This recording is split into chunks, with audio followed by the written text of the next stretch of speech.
बंधु माने आजिर एही भिडियोरे आमे माने जानिबा चलित वर्ष राखी पूर्णिमा केबे पड़ुछि, केउ समय रे आपण राखी बांधिबे, भद्रा कालर समय केतेबेले रहुछि। एही समय रे जदि आपण राखी बांधंती तेबे भाईंकर काहींकी अशुभ होइथाए। आपण किपरि निजर भाई हातरे राखी बांधिबा उचित एवं राखी बांधिबा समय रे केउ मंत्रर उच्चारण करिबा उचित, राखी बांधिबा पाई शुभ समय कौन रहिछि। बंधु माने एही दिन जो भद्रा काल रहुछि, भद्रा काल समय आपण कदापि भी निज भाई हातरे राखी बांधिबा उचित नहीं। कारण भद्रा काल रे जदि आपण निज भाई को हातरे राखी बांधंती तो एहा द्वारा आपणक भाईंकर अमंगल होइथाए। तो आपण माने एही भद्रा कालर समय जानिबा अत्यंत आवश्यक होइथाए। तो ए सबु विषय आजिर एही भिडियो रे आमे माने सविशेष भाबरे आलोचना करिबा, तेणु भिडियोटी को स्किप न करी आपण शेष पर्यंत निश्चय देखंतु। बंधु माने भाई भौणी को संपर्क ठारू बळी पवित्र संपर्क ए दुनिया रे बोधे आउ किछि नाही एवं गोटे डोर रे बंधा हैथिबा सेही संपर्कटी को राखी पूर्णिमा दिन आमे आहुरी अधिक मजबूत करिथाउ। भौणीटीए तार भाई हाथ में बांधि दिए राखी एवं ता बदल रे से भाई ठारू निजर सुरक्षा चाहिए एवं भाईटे मध्य निजर भौणी को वचन दे थाए जीवन सारा तार सुरक्षा करिबा पाई। एहा व्यतीत गोटे भौणी निजर भाई हाथ में राखी बांधि भाईर दीर्घायु मध्य कामना करि थाए। तेणु भाई भौणीर एही पवित्र संपर्क राखीर कथा, जहाँकि 8 अगस्ट रे पालिबा ना 9 अगस्ट रे पालिबा। आजिर एही भिडियो रे आमे एई विषय आलोचना करिबा। जेहेतु चलित वर्ष 2 दिन पूर्णिमार तिथि पड़ुछि, 8 अगस्ट रे मध्य पूर्णिमार तिथि पड़ुछि, 9 तारिख रे मध्य पूर्णिमा। तेणु आपण केउ दिन राखी बांधिबे एवं केउ दिन भद्रा काल पड़ुअछि, आसंतु से विषय रे जानिबा। बंधु माने वर्ष 2025 रो राखी पूर्णिमार सबुठारु खास कथा एहा हेउछि जे चलित वर्ष भद्रा काल रहिबो नाही। बंधु माने भद्रा कालर समय बहुत ही अशुभ होइथाए। एही समय रे भाई हातरे राखी बांधिबाको मध्य अशुभ माना जाय। सबुठारु बड़ कथा हेउछि एही थर राखी पूर्णिमा रे सौभाग्यशाली योगर निर्माण हेउछि, ता सहित सर्वसिद्धि योग मध्य बनुछि। एही थर श्रावण पूर्णिमा बा राखी पूर्णिमा आरंभ हेबो 8 अगस्ट शुक्रवार को 2 प्रहर 2:13 रु एवं पूर्णिमा तिथि शेष हेबो 9 अगस्ट शनिवार 2 प्रहर 1:24 रे। बंधु माने रक्षा बंधन उदय तिथि अनुसार मना जाई थाए। तेबे चलित वर्ष आमे 9 अगस्ट शनिवार दिन ही राखी पूर्णिमा पालन करिबा। तेबे चलित वर्ष भद्रा काल 8 अगस्ट शुक्रवार दिन 2:12 रु नै मध्यरात्रि 1:52 पर्यंत रहुछि एवं चलित वर्ष पाताल लोकरे भद्रा कालर बास रहिबो। तेणु 9 तारिख रे भद्रा कालर कोनोसी समय रहिबो नाही, कारण 9 अगस्ट सूर्योदय पूर्वरु ही भद्रा कालर समाप्त होई जिवो। तेबे 9 अगस्ट दिन राखी बांधिबार शुभ मुहूर्त रहिबो सकाळ 5:47 रु नै 2 प्रहर 1:24 पर्यंत शुभ समय रहिबो। एही समय अवधि मध्यरे आपण निज भाई हातरे राखी बांधि पारिबे।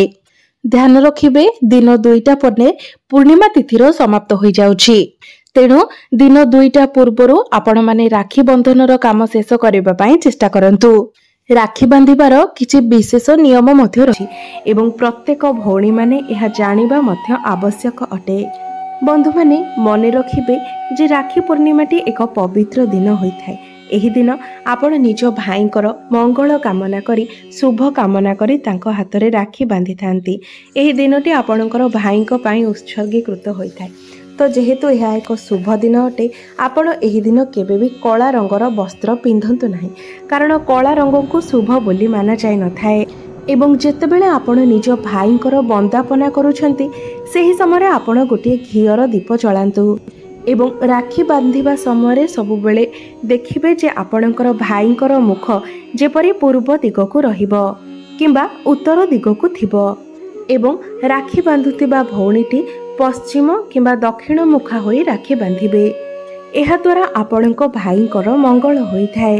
बंधु माने आम मानक भितरे एपरी अनेक व्यक्ति अछंती जो मानकु एही नियम विषय जाना नाही।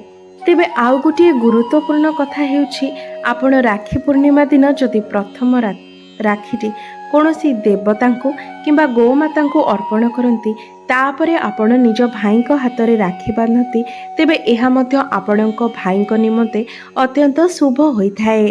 तेबे विशेषकर जदि आपण प्रथम राखीटी को भगवान गणेश को अर्पण करती एवं एहा सहित किछि दुब अर्पण करती तेबे आपणक भाईक सहित आपणकर मध्य मंगल होइथाए। मने रखिबे आपण जो राखी को निज भाईक हाथ में बांधुचंती सेही राखी जेपरी खंडित न होइथाए किंबा कोनोसी जगारु छिंडी न थाए। आपण सर्वदा भल राखी देखिबे जेपरी कोनोसी जगारु छिंडा होई न थाए किंबा कोनोसी जगारु भांगी न थाए। आपण सर्वदा भल राखी ही निज भाईक हाथ में बांधिबे। एबे आसंतु जानिबा आपण जेतेबेले निज भाईक हाथ में राखी बांधुचंती राखी बांधिबा समय आपण केउ मंत्रर उच्चारण करिबा उचित। कारण जेतेबेले गोटे भौणी तार भाई हाथ में रक्षा सूत्र बंधन करुछि तार अर्थ हेउछि जे मो भाई उपरकू कौनसी प्रकारर विपद आपद न आसु। सेथिपाई आपणक भाईक सुरक्षा निमंते मंत्र उच्चारण नित्यांत आवश्यक होइथाए। तेबे मंत्रटिको मने रखंतु। जेनो बद्धो बलिराजा दानवेन्द्र महाबलम तेनो त्व मनवत्मामि रक्षमाचल माचलम। एही मंत्रटी को उच्चारण करी आपण निज भाईक हाथ में रक्षा सूत्र बंधन करंतु।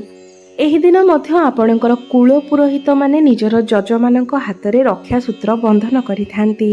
एही दिन पैता मध्य समर्पण करिथांती एवं एही दिनटिरे गो पूजार मध्य विशेष महत्व रहिछि। एही दिन विशेष रीतिरे गो पूजा करा जाय थाए।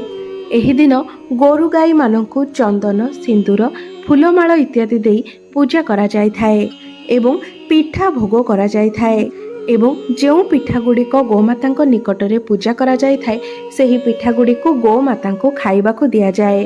बंधु माने राखी पूर्णिमा दिन आपण केबे भी आमिष भक्षण करंतु नाही। एही दिन आपण सात्विक भोजन आहार करंतु एवं एही दिन भाई मानक निमंते भाई माने जेतेबेले भाई मानक हाथ में भौणी माने राखी बांधुचंती तो आपण निज भौणी को किछि ना किछि निश्चय दियंतु। आपण केबे भी खाली हाथ निज भौणी को निराश करंतु नाही। तेबे मने रखंतु एही दिन उपहार रे आपण निज भौणी को कदापि भी चप्पल दर्पण किंबा रुमाल देबे नाही नचेत आपणक भौणी सहित आपणकर संपर्क खराब होइथाए। एवं एही दिन जदि आपण माँ वृंदावती को नाली चुनुरी सहित शंखा अर्पण करती तेबे आपणक घरर मध्य अतिशय मंगल होइथाए। तो बंधु माने राखी पूर्णिमा दिन एही जो सब विशेष नियम गुड़िक रही आपण निश्चित भाव में एही नियम गुड़िक पालन करंतु। कारण एही नियम गुड़िक पालन करबा द्वारा आपणक भाईंकर मंगल होइथाए। आपणक भाई को दीर्घायुर आशीर्वाद प्राप्त होइथाए।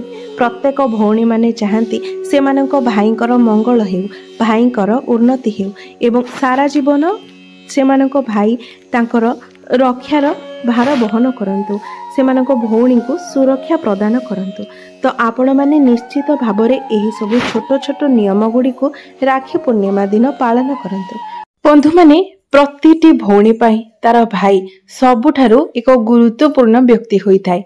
प्रत्येक भौणी माने चाहिथांती जे सेमानकर भाई निज जीवन रे बहुत अधिक उन्नति करंतु बहुत अधिक सफलता पांतु दीर्घायु हुंतु एवं प्रत्येक क्षेत्र रे सेमानक पाखरे ठिया हुंतु।